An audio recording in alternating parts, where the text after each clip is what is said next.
Hello, everybody. Welcome to the Ohio Program for Campus Safety and Mental Health webinar. We are so happy to have you join us. My name is Dr. Russell Spieth. I go by Russell. I'm a licensed clinical psychologist, and Jessica and I are over the Ohio Program for Campus Safety and Mental Health here at Neomed in the Department of Psychiatry.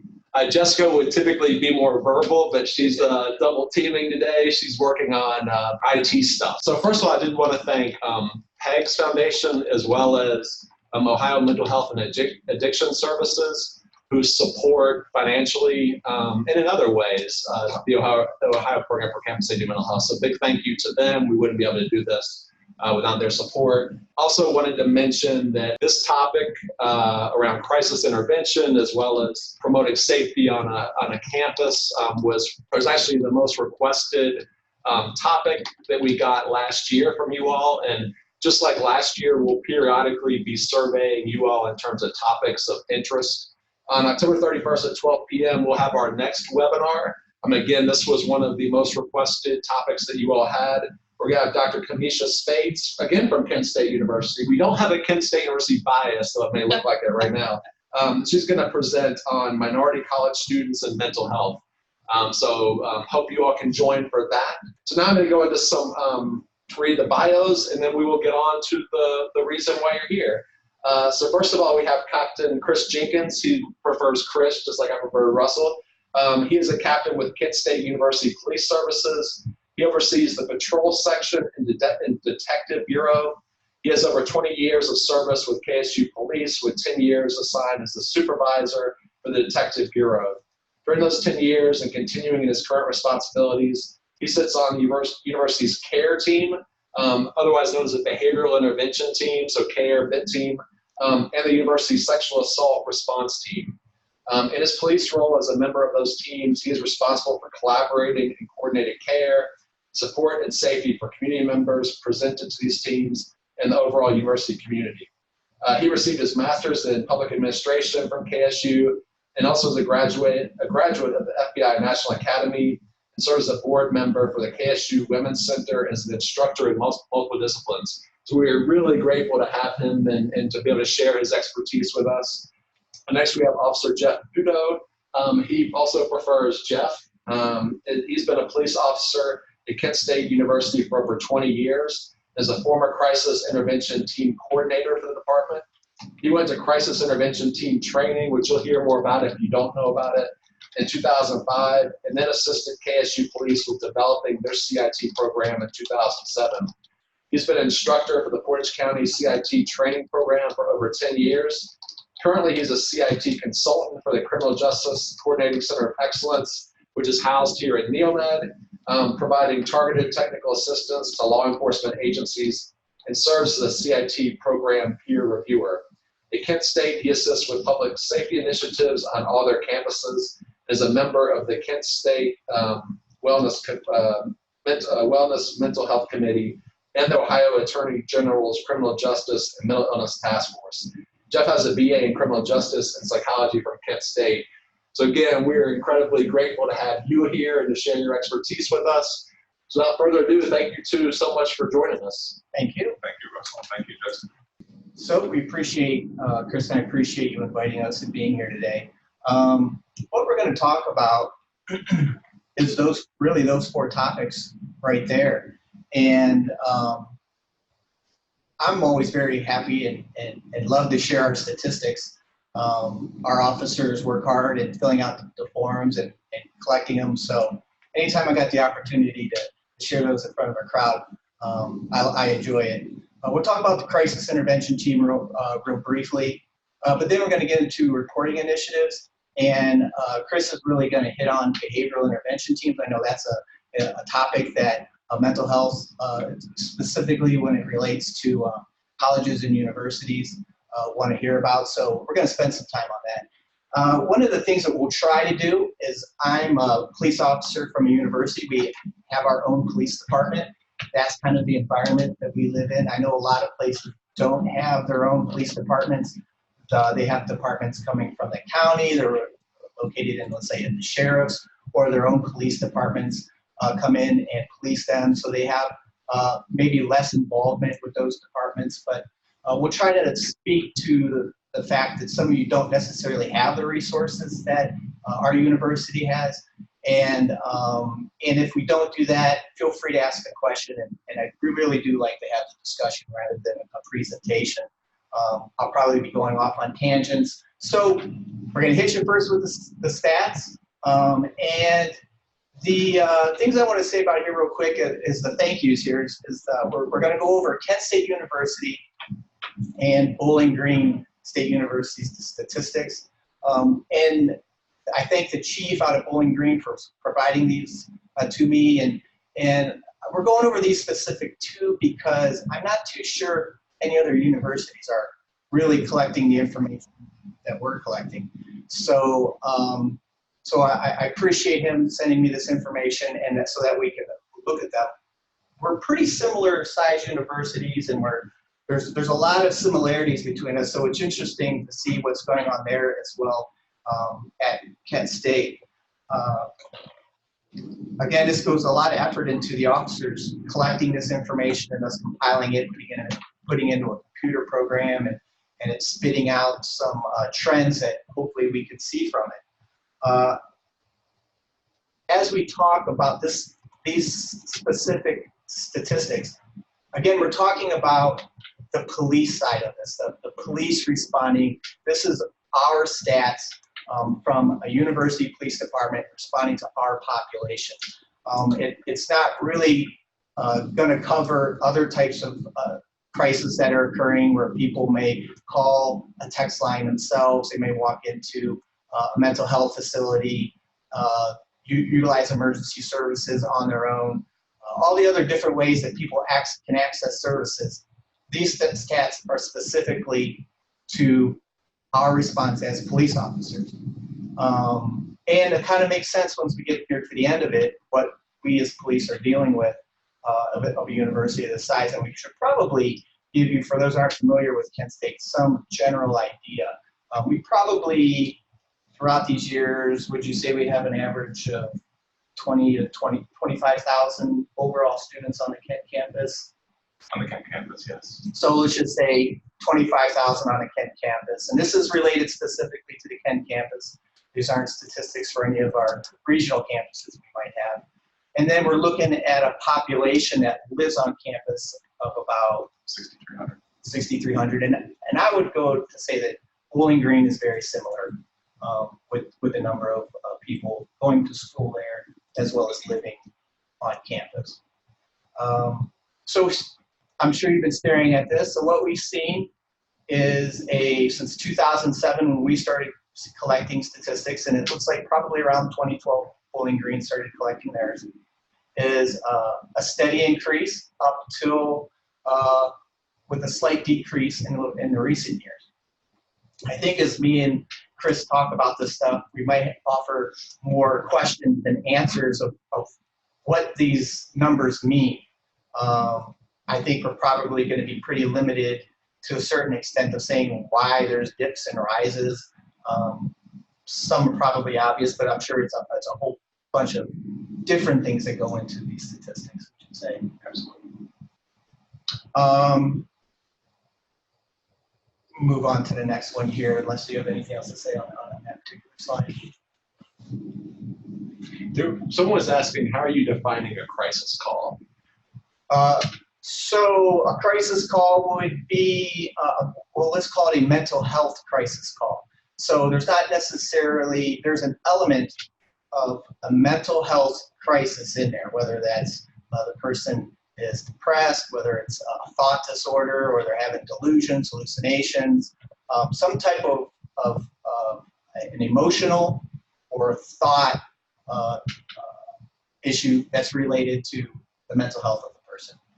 Sometimes we'll label it, there could be a crime involved, but if the underlying issue is because of a mental health reason, then we'll also lump that in as a call that we're going to keep a stat on as the officer responded to someone in crisis. Jeff, I think it'd be important for the audience to know that that's not an officer's decision. Obviously, the officers have input on that. It's a review body that reviews these calls to see if it does meet a crisis intervention team to make that intervention. Yeah, so we're looking at a crisis call, how we label crisis as police officers, but then how then does that move on in the university? Where does that fall in as far as what they're going to do as a crisis? Gotcha. So these are, at least at the first part, we're talking about what we would consider the police responded to a mental health issue or concern. And we're using the word crisis kind of. I'm assuming, or I shouldn't assume, the substance use disorder. So like someone who's intoxicated, does that fall in this realm, or is that a different? Is that labeled something different? For the most part, I would say no. Okay. But it could. Okay. Yeah. It depends on the situation. They're intoxicated and also endorsing suicide. And gotcha. Okay. Yeah. Thank you. Well, someone did ask, and I know that y'all mentioned, any ideas of what is creating the trends that you see there? And I heard y'all say it's hard to predict or hard to explain what leads to those trends. Yeah, it's really difficult to say exactly what. I mean, again, you could say our population's increased or kind of steady there in the mid 2010, 2012. But probably the only thing, and I don't know if I'll probably touch on it later, is that, and you might find this interesting, is that around 2007 we started collecting stats. We saw nothing really about situational anxiety, and they were just we would consider them panic attacks then, and we weren't really sometimes even classifying them as medical emergencies until we started seeing the numbers grow. We started collecting specific stats on that, and now you'll see later of the amount of stats that we're actually taking on that. Right. Interesting. And Russell, some of the variables that we considered, which I imagine many have considered that are attending, is enrollment increases and decreases, national and global environment, political environment. In Ohio, it's not always as kind weather-wise in the later months of the year, the early months. And if we have a nice winter, it could certainly impact these statistics as well. So there are a lot of variables that we've not dug into and researched. Nice. And now all of these would be students, but it looks like the percentage is about 87%. So 87% of those calls are related to responding to students. I'm going to guess also with Bowling Green that majority are on campus, but sometimes we do utilize the police's mutual aid outside of the university. And the second most population that we're dealing with is people not associated with the university. But for the most part, we're dealing with students. So going back, and again, Kent State has been collecting these stats since 2007. Here we see the trend throughout between, since we're on semesters starting around August, ending in that May, June area, of the amount of calls we're having per month. And as people are getting here in August and getting into learning the university and navigating it, and being away from home potentially for the first time, midterms, all these different things we talk about, we can see the increase. And then as the semester goes on, the gradual decrease up until people go home for Christmas break. And then we start to see the pattern return again. And this is pretty much what we've seen over the course of those 10 years. Now, as I was putting these stats in and looking at them, that was the 10-year report that we put together. Now I got the last couple years, and I started to notice that there was kind of a difference in the trends of how things are going. And so I thought it was interesting enough to make their own slide and say, okay, well, this is kind of what we're seeing now. Again, I think we can only speculate to what we're seeing, but maybe it has to do with the population, maybe it has to do with intervention initiatives. It could be lots of different things, but these are the numbers. I think it's important to note too, in academic year 17, 18, Kent State University specifically instituted a fall break in mid-October. Again, not a lot of research into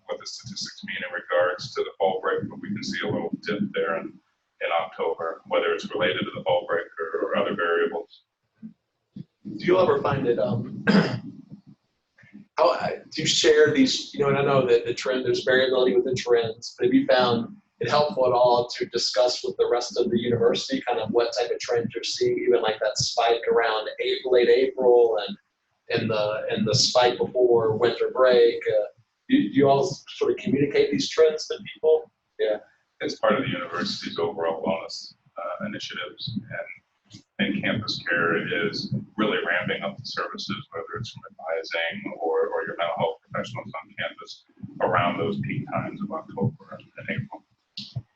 And another interesting, going off of that, is with sharing with this information that we're collecting, is the fact that there's university initiatives going on. A lot of these initiatives need grant money, and we're able to share these statistics and actually get some concrete numbers of what we're seeing at the university. So yeah, it's helpful to have this information so that we could show what work we're doing. Definitely. And someone also wrote in there, do you have any sense of whether or not these crisis calls originated from the person having their own crisis or someone being concerned about someone and then making that call?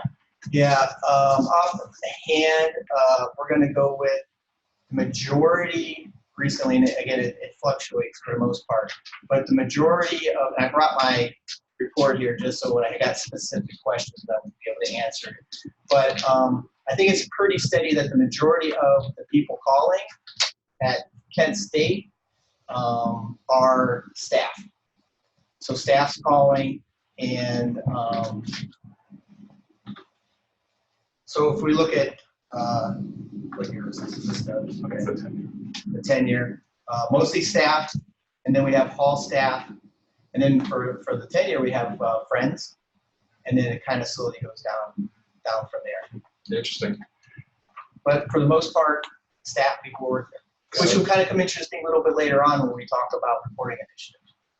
And the subject themselves is about middle impact. Okay, so that's interesting. Now here we go to last year, and we see a little bit of a different of a change. We start to see that spike again in that October, and it looks like Bowling Green's had a little, it's not more around it, but it has a little bit more spikes itself. So in the latter part of the year, we have almost, it's a lot different. Kind of pipeline. Yeah. So who's to say? We'll see, of course, over the next 10 years what that line looks like and what the numbers look like compared to the first 10 years that we were doing that. So what are these crisis calls? And again, these numbers are from when we operate as shifts. So us and Bowling Green, I believe, are 7 a.m. to 3 p.m. Second shift is 3 p.m. to 11 p.m. And then midnights, we consider midnights is 11 p.m. to 7 a.m. But we see the majority of our combined, both of us, our afternoon shift seems to be the majority of the calls that we get. And Chris and I had some theories on what those might be. And we talked about the services available to our students throughout the day. Might be regular business hour services that close. I know that we do have a counseling center that's open in the evening hours, but just the overall services, whether it's an advising appointment or being able to communicate with the faculty member, office hours, and to a point Chuck made earlier about situational anxiety, maybe it's not being able to make that connection in the moment that leads to a crisis call. And one of the things I learned years ago when I used to deal with a person who wasn't a student, we'd hospitalize them every evening. And it was a very eye-opener for me when I talked to him, because during the day he'd come up on campus, he was very social, he'd talk with students. Then every evening he'd have a crisis and want us to take him out to be hospitalized. And I had a conversation with him one day, and basically what he said was, I'm engaging people all day long, I'm talking, my mind's active. In the evening, everyone goes away, and I only have myself to my own thoughts. And you could see the difference in his personality and his eyes and everything when you talked to him. He really was a different person. And he truly was having a crisis call. He wasn't just trying to get us to give him a ride somewhere. Right. So that I really was an eye opener for me of how the time of the day and what's going on in the day really matters. Someone, this would be an easy answer, quick answer. Someone asked if you all have housing, so both at Kent State and Bowling Green. We do. I'll check if you don't mind. We have 25 residence halls with a population between 6,300 and 6,400. We'll get into this later. The director of residential communities is on our behavioral intervention team. I value that relationship and the work that they do. They are managing so many crises that don't rise to the level of contacting a police department or a CIT officer. So yes, a longer answer to your short question, but yes, we do have housing. No, that's really helpful. Thank you. And Bowling Green is probably pretty similar, I would think. I'm not one to speak on it. I heard a rumor that they surpassed us this year in residential population.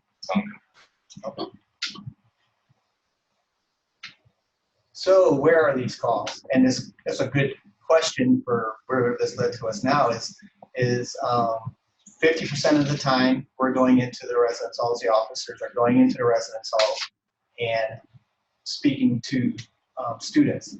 Now, overall, the calls, so maybe someone who lives on campus, is during the day, they're in an academic building, they're just walking around campus, whatever where they may be, 65% of the overall calls are people who actually live in a residence hall.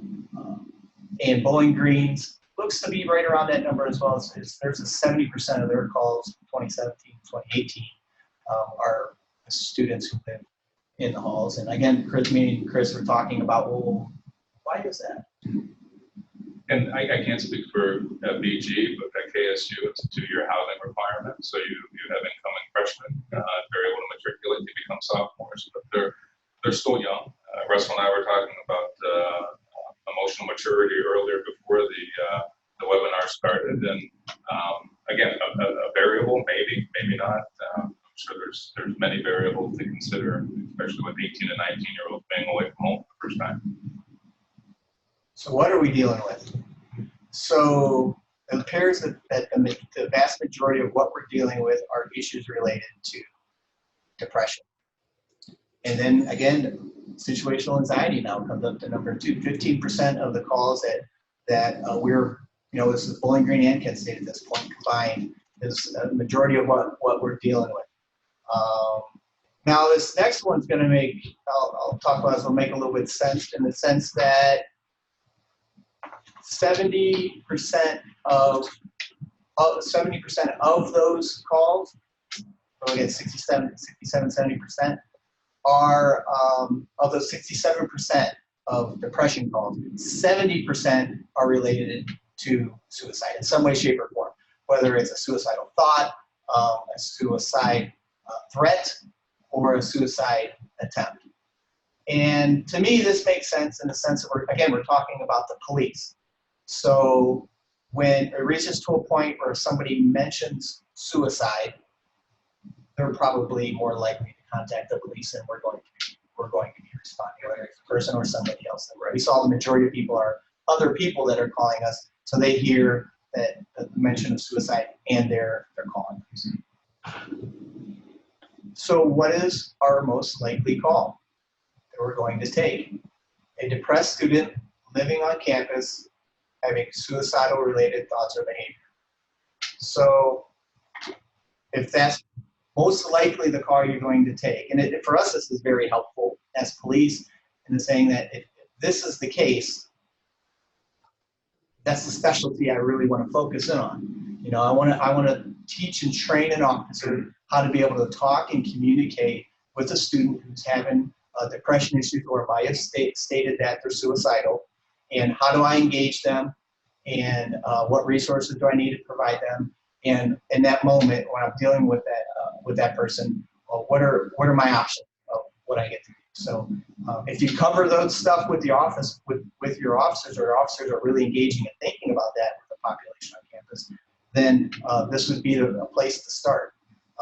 If you don't have police officers, you don't have your own police department, and officers are responding to your university from outside, Let's say you have, there are universities and most likely colleges that have a population of residents, but don't have their own police department. This is probably the reasons why they're going to be calling for mental health crisis calls, and a sit down with them and explaining to them, the response that you appreciate would not be out of line. I just want to just acknowledge, I'm just so struck already with how you all use data. Like you use data on an individual level to understand what's the most likely scenario you're going to walk into. So as a responding officer, what training do I need? On more of the university level in terms of what are the trends and helping people kind of be prepared that this may be a spike in terms of crisis, so kind of be prepared. And then even in generating grant resources to support what you do. So it's just really inspiring, I guess, the way to hear how you all use data in such a deliberate way. And I really like using it for all of those things that you mentioned for the university. We typically have a low use of force at the university level because of the population that we're dealing with and the most likely crisis that we're dealing with. But when we talk about other agencies, a city, maybe a sheriff's department, I like to relate to collecting statistics help you when the fact that you can kind of take your use of force statistics and align them with how much force you're actually using. And then when you have an incident where it doesn't go the way you like it and you had to use force on someone, in these days you could easily say when news calls or wherever's going to be the person calling, you can say, listen, this is not typically the type of how we're seeing this call play out. Force is typically not used. This is a specific incident, and let me explain a specific one, but but otherwise the information is typically not captured. And to Russell's point, I have to give Jeff a large shout out from our agency. Yeah, he was collecting these statistics in an individual capacity for many years and putting them together, and he's really the boots on the ground and the efforts behind not just the statistics, but getting the training for our officers, obviously to support the administration. But Jeff gets a large shout out for his over a decade of worth of work here. Well, since I don't take compliments well. We're going to move on along. We're going to move on, but this goes right into crisis intervention team. And one of the things I always say when it comes to building a crisis intervention team is if you're collecting data that tells me that within a police department, they've instituted some type of program. And it's a specific model that police department was created by a police department, and it's not a police department program. It'll very much mirror what we talk about later as a behavioral intervention team. But you have a lot of organizations and agencies that deal with people in crisis, deal with mental health issues, and that's their job. And traditionally, police department did not see that as their job. And specifically, it's, some would argue that it's not, back years ago would argue it's not our job to go out and deal with people with mental health issues. We're here for law enforcement. I don't know if that's necessarily people's opinion today, but what is our role in this crisis situation with people who are experiencing mental health issues, and how it relates to when we start to talk about a crisis intervention team is the police being a part of a continuum of care, not just responding to a call, referring the person hopefully to the appropriate place, but then after that's over with, it's the long-term care of that person so that we can reduce the amount of crisis in the future. For us, again, the odds are that someone's is going to be someone who lives on campus. They live on our campus. We're going to most likely see that. There's a good chance we're going to see them again if nothing's done and nobody intervenes. If this person lives in your community, well, odds are the police are going to go back out there just like they went before. And most officers know the names of the people in their community, depending on the size, that they go out and deal with. So it's an idea of, hey, let's all work together to make sure that this particular individual has a continuum of care and can be successful. That's really the idea and the goal behind it. And how you structure it is one thing, but this is, it's no different than what a university does with the behavioral intervention team and the reasons behind it. Okay, my dog wasn't working there. So we have CIT training for police, and that is specifically the, again, if you're looking at mental health for the officers, there isn't necessarily, they do experience usually some type of training in their academy, but CIT training is a little specific, a little different. It's 40 hours, and most communities nowadays, most officers have heard of it, specifically, especially in Ohio. And over the course of a week, it trains the officers on all the different aspects of mental health crisis and their role in the mental health crisis. There's some role playing in the end to put officers actually through different de-escalation scenarios. And probably one of the most important parts that I've always thought was to show them all the resources they have in their community. So this is a training that although I went to Akron's training, I had to go through Portage County's training because it's about specifically the resources in your community and to introduce those resources to your officer and how that they can access them. And that's a huge difference between this training and other training you can just sign up for, whether they're online or you go someplace. This is specific to your area and in the community that you police. And it doesn't necessarily need to be for police. We do have security that attend, we do have dispatchers that attend. Well, we also have different community members have attended it to see what the police are doing. And it really could be for anybody.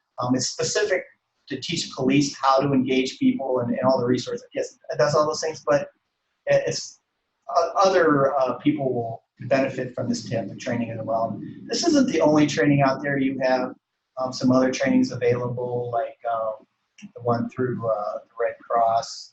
I can't remember the name of it at the moment, but there are some other ones, and they even have it mental health first aid. Yeah, and just have the one specifically a block book for first responders as well.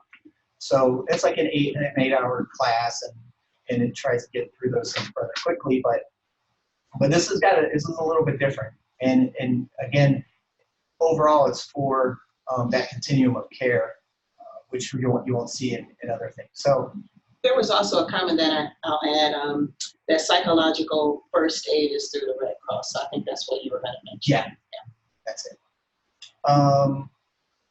So what would that look like in higher education? What would the composition be like? Well, again, probably looks a lot like the behavioral intervention team that we're going to see later, but it's a little even different for us because we're accessing county resources oftentimes, or city resources if you're inside a city, and also university resources. We have oftentimes a lot more, at least at Kent State, and I'm going to guess at Bowling Green, we have a lot more resources available to us.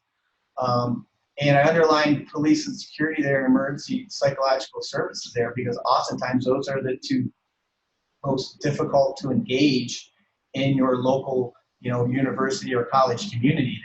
The police department typically doesn't see that as their role, or just not engaged in that manner. And then oftentimes the people that were taken in for hospitalization, it's a county service, and it is inside our university community. So that could be a difficulty to engaging them in it. But all of these things, you have your CIT composition in higher education, then you have how we communicate CIT in your city, and then it could be how it's your crisis intervention team at a county level. So the composition could be all different. And there's actually a question here about how do people in the community generally sign up for a CIT training, and then also a question regarding what exactly community resources, if you know, are discussed or offered. Typically, the CIT training is organized by the county. So the county Adams Board or the mental health board is usually the organizers, because in the police community, we're all doing our own things, and we need a central person organizing it for us. So it's usually through the county that would put on the training. So starting with your local mental health board or Adams Board, that would be the first contact to find out if you actually have crisis intervention team in your county.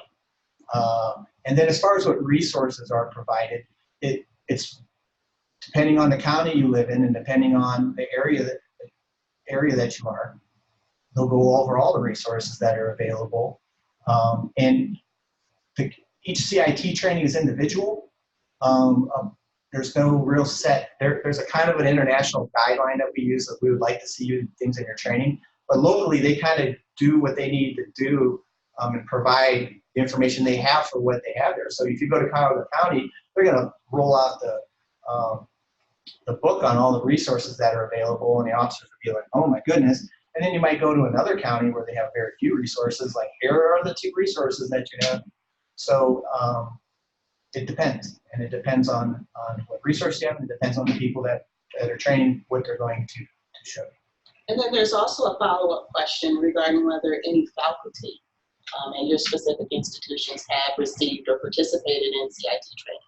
So it's an easy answer, no, but it's not because this is an initiative not just for our university, but it's an initiative for all the officers in the county. It's county-based. I don't know why a faculty member would be going to it because it's kind of, this training is centered for mostly police. I don't even know how they would know about it other than us going and talking about it and telling them, hey, this is what we do as a police department. If they would to join it just because that's their interest and they find it interesting and they wanted to see what we do, but it wouldn't necessarily be something that they would attend. So sort of like that composition, then like everybody would bring their own expertise and experience. So you all as police or security would bring CIT experience, and faculty, dean of students would bring their own kind of experience, and you all would share your expertise to make sure that you're providing appropriate services to the student body. And so it's a little confusing because, and when we say CIT, and again, that's on this question, is that there's CIT as a part of police, the CIT, us as CIT police and our training and what we do. And then there's the team. And it's not just the police, the team is what we're looking at here as far as a continuum of care. Gotcha. So we could use this word interchangeably, but it's, I guess the idea is that the police, we being CIT, are just one part of this overall team. Gotcha. We're going to discuss it later, Tim, but different universities, different institutions of higher ed have different campaigns. Ours is Step Up, Speak Out, and it's really to help educate all members in this composition and of the university about identifying distressed and disruptive individuals and then providing them with which resources to direct the students to. So I think it's prevention, awareness, education, then also the COP in the moment of crisis, and then, as Jeff said, the continuum of care afterwards. All right, so what's our role in a crisis? It's really to engage an individual, talk to a person in crisis, and then our second role is to assess. As we're engaging them, assess them in the sense of, okay, where is this person an immediate threat to themselves, or can I give this person resources and leave? And then what are my resources? How do I refer them? Is this an emergency hospitalization type of call, or is this something where I can provide the person with resources? That's really our job on all these types of calls, is to engage a person, assess them, and then what do I do with them in the moment? And these are some of the difficulties that police have. Is it gets very sticky when people have weapons. Officers don't like to get stabbed or hurt. They don't like to feel pain just like anybody else. So obviously that's going to freak people out if someone has a weapon on them. And that's always people making quick decisions in the moment. De-escalating is difficult, and not everyone's a talker. Assessing, sometimes officers aren't comfortable with assessing people and saying, okay, I should need to emergency hospitalize this person, or I can just leave this person alone. Referral, what emergency psychological services do you have in your county? Some counties have a lot of resources you can take people to. Other areas don't have any resources. The officers have to drive 45 minutes. And then notification to other partners. Once you've dealt with a student or dealt with a person within your college and university, who are you telling that you've dealt with the student, and not just it stays within the police department? So we're moving on to mental health crisis reporting initiatives. And this is really about engaging, again, your community members on reporting situations that are occurring in your community.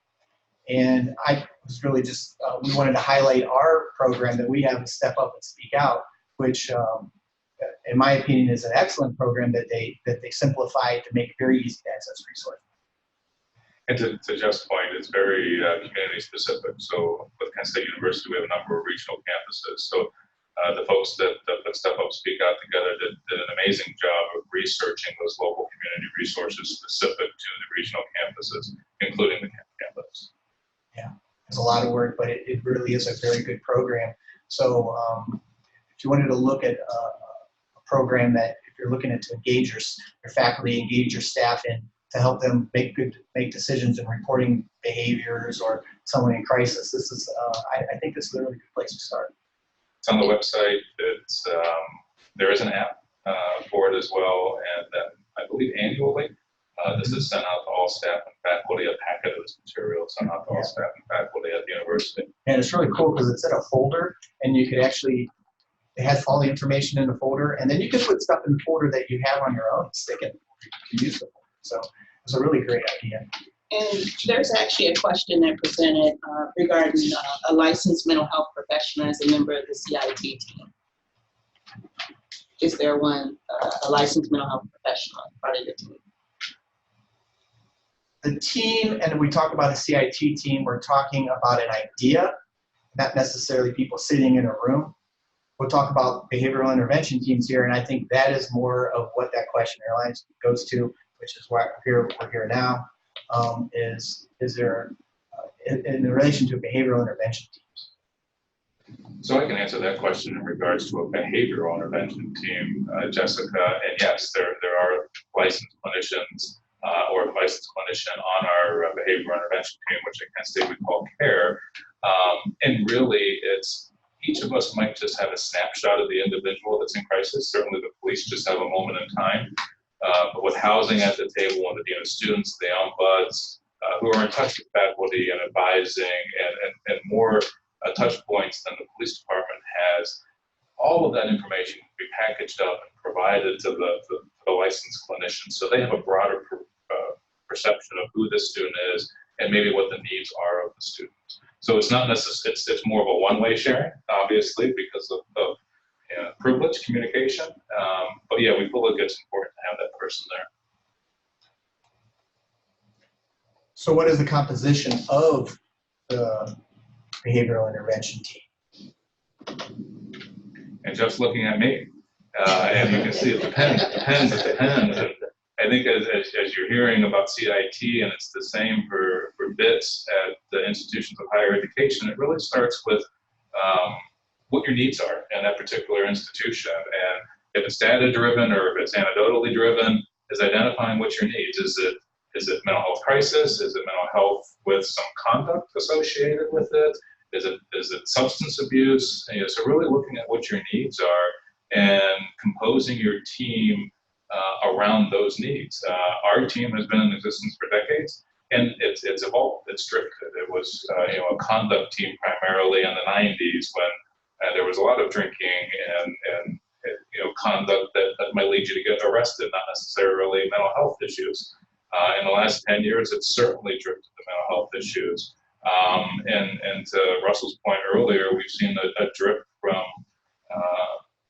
maybe suicidal ideation and thoughts to more situational anxiety in the recent couple of years that then might lead to suicidal thoughts and ideation. So the composition of the team really depends on the scope of the team, and then once the scope is defined, then you pull your members together and who you believe as an institution are the right people to have on board. I also want to go back to the other comment about mental health professionals or licensed clinicians on the team. Another extremely valuable part to have that member on the team is to educate the rest of the team members, whether it's police or housing or the dean of students, on what that looks like on the mental health side of the table. How are they treating? What are the obstacles? What are the challenges of getting somebody treated? And typically, a licensed professional is going to be connected and in touch with the county resources that, and at least in Ohio, tend to be a little different from county to county. And we also had another question that presented surrounding policy. The comment states, it is illegal to possess firearms on our campus. Say that student A calls about their friend student B who's suicidal and has a gun. Do you have any policies around what to do with that weapon and the person who illegally possesses it on campus? Students may be afraid of calling the police if they believe their friend will get into trouble for owning a gun, similar to the medical amnesty policy. Without getting into specifics, I think you have to take a case by case and the totality of the circumstances for that particular case. Yes, there are weapons policies at our university. There are mental health policies. There's student conduct handbook. There is an amnesty. In short, we would rather the person get the help that they need than to be punitive in our approach. However, with that said, have there been times where we've determined that the person not only needs help, but needs to be held accountable, for their behavior. So it's really situational. So you kind of touched on it a little bit as the scope of the behavior that you're going to look at, but I'm also going to assume that some of that is depending on how large your institution is and what you can accommodate for something that isn't your main job that you're doing at the university. Yeah, and we're all ad hoc members. We all have our full-time jobs to do, and at least for Kent State University, there is this CIT, and I don't want to necessarily call it CIT because we're verging on police jargon, but a wellness initiative at the university. Let's help our students. Let's help the members of our community be as successful as they can at this university. And the CARE team, holds that philosophy really near and dear to their heart. Any member on our team that needs something at any moment of the day, we all exchange our cell phone numbers, we pick up the phone, we call, we help triage and assess the immediate needs, and certainly that continuum of care. And I'd also mention that there's a lot of conversation about case managers currently in higher ed. We do not have a case manager. If you're implementing or starting a team, I strongly encourage to try to work that case manager into the discussion from the beginning. It's a lot harder to get one afterwards, especially when you're trying to follow up and manage what care is being given after the crisis and who's responsible for that particular item of care or support becomes critical. We meet once a week, so being able to meet once a week keeps us on the same page for the most part. But if your institution's not going to meet on a weekly basis, some form of management, case management would be extremely helpful. So you kind of touched on the responsibilities there and how that case manager can kind of, things could be lost in the shuffle of who's doing what. But how, on both of those, how important, and I'm guessing probably a lot, is experience of your members on your team, the fact that they've dealt with this stuff before and have seen things. It is, and it's experience of the members on the team, but also institutional knowledge. So having some continuity of team members doesn't mean all the members have to be the same members for 10 years, but at least some carryover of what are the policies and procedures of Kent State University? What are the laws in the state of Ohio? Being able to have that voice, whether it's from the Dean of Students office or legal is at our table, general counsel's office, to keep us going in the appropriate direction pertinent to policies and laws. And also being able to recognize your role. When you're sitting on that team, your role might be a mental health professional, your role might be a housing professional, and how does your role specifically support and be able to provide support and care for the individuals that are being discussed? So I have a question. We are joined by our chief of police here at Neomed, Kelly Miansky. And she and I, so we've been working right now to try and, we have a behavioral intervention team, which we call the CARE team. And we hear that faculty, staff, and students all sometimes are reluctant to using it because they are concerned that there may be some punitive aspect to it. So I'm kind of wondering, what have y'all found is helpful to kind of diffuse the idea that this is a punitive intervention and that generally would be supportive, and that we really try and encourage people to use the referral mechanism. So for our particular team, it's not highly advertised. I think it's more word of mouth. We do have a website, or it's on a mention of the care team might be on the website for student affairs, which is where it's housed.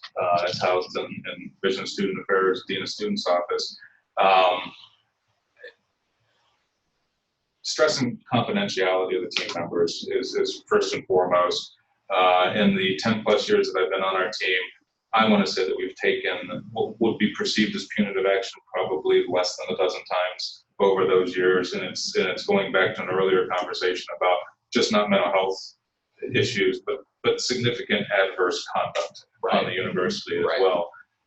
So confidentiality, having that continuity of team members, understanding the role of the team, and then really the marketing and advertising, whether you do a full blast or limited, that this is a team that's here to help faculty and staff within your institution deal with distressed and disruptive students in the most helpful and successful way for them. Thank you. I have some other questions, but I'm not sure if there's any other on there. Not specifically questions, but there's just some comments regarding individual campuses. Okay. So I guess I'm wondering, sort of, when you think about that, now I'm focusing on the CIT and the CIT sort of team and that continuum of care. What, for the folks who are more embedded in the counseling centers or health services, how can they be good partners to you all in terms of being on that continuum of care? I think one of it goes back to understanding your roles, but not just understanding your roles, being empathetic and putting yourself in the shoes of the other professionals. So one of the issues that we face specifically from police is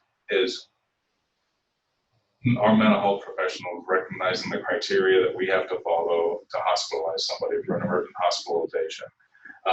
And that can be one of the most difficult, challenging conversations, where there is an expectation that this person is going to be swooped away and given a ride to emergent care, and then they're not.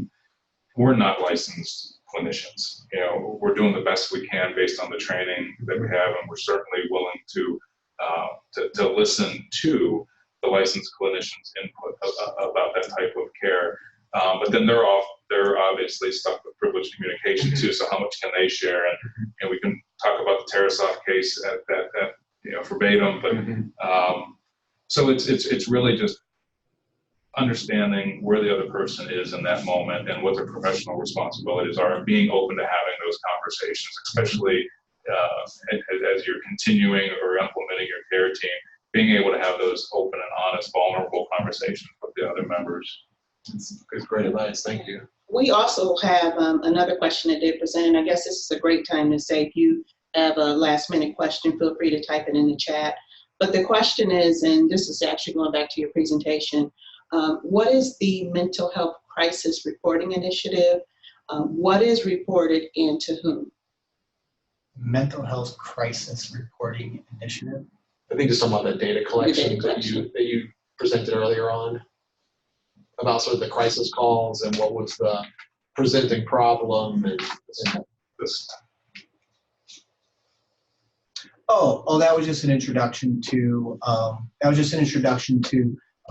any type of initiative or program that you would have or you could have within your community that directs your community members on how to report instances of dealing with someone with could be a behavioral issue or a mental health issue. And sometimes, and people in your community, faculty, staff, could be anybody, custodians, they just don't know who to call, and they're not comfortable with who calling. So any type of initiative that you have within your university or college that would give resources and help people troubleshoot, okay, this is what I see, now how do I refer people? How do I refer people? Is it to the police? Do I need to utilize police? Is this an immediate problem that need police officers? Or can I provide them with resources? Can I handle this on my own? Or is there somebody else that I can call, that like your local care team for us, that's your role, to tell them that there's some type of crisis here? It's kind of got to be twofold, is you have to educate your community members and provide them with information on how do I troubleshoot this that I'm not necessarily comfortable with, and I'm not necessarily used to recognizing, seeing this behavior. And then also, well, then who can I look to handle it because I'm not comfortable with it? And I would also say too, part of that education and what Jeff's referring to, and I encourage you all to visit our Step Up Speak Out website, and there's many others, other institutions in Ohio, and I'll keep them nameless, but there's some great programs out there that are providing this resource of identifying the stress disruptive and then what to do with them. But it's also about educating faculty and staff in institutions of higher education to not step out of their role. Do the referrals. Don't try to manage or handle a crisis. Things can go terribly wrong when that happens. And we're a helpful society. Our staff and faculty want to be extremely helpful, but it's giving them the out to say, you don't have to do that. Nobody's going to hold you responsible for not. Here's your resources, make the appropriate referral. Yeah, that's a very good point, because I have that conversation a lot with different people and say, hey, listen, there's people here to do this for you. You focus on what you focus on. We're here. This is why we're here at this university, is to provide a service to you, to everyone. It's not just the students, but it's the faculty and the staff. It's the visitors. These are the services that we're here to provide for everyone. And I guess we'll take one final question, and that is whether or not you all ever partnered, or if there's any partnership with a local clinician or a licensed clinician, to interview or assess a person when there's a concern.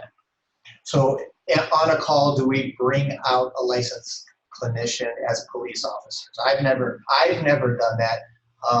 The stuff that we're looking to assess is different than what a clinician would be looking to assess.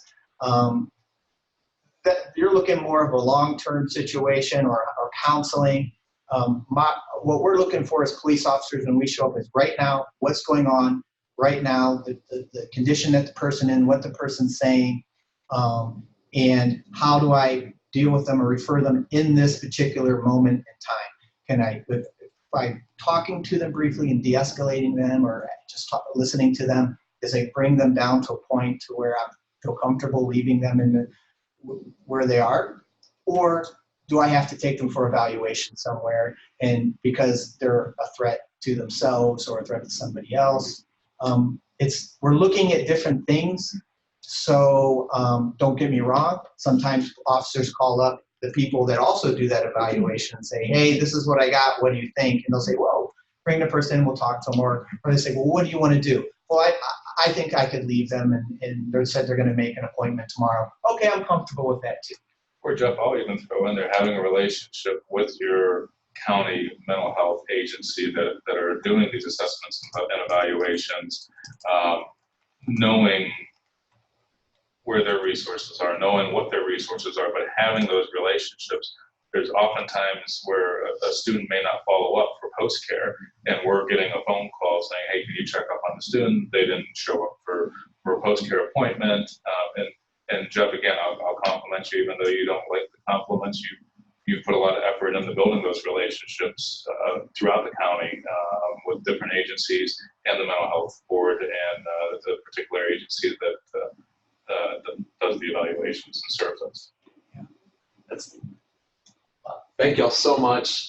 We really appreciate you all sharing your expertise, and I know I learned a lot. I hope those of you out there in the virtual world did as well.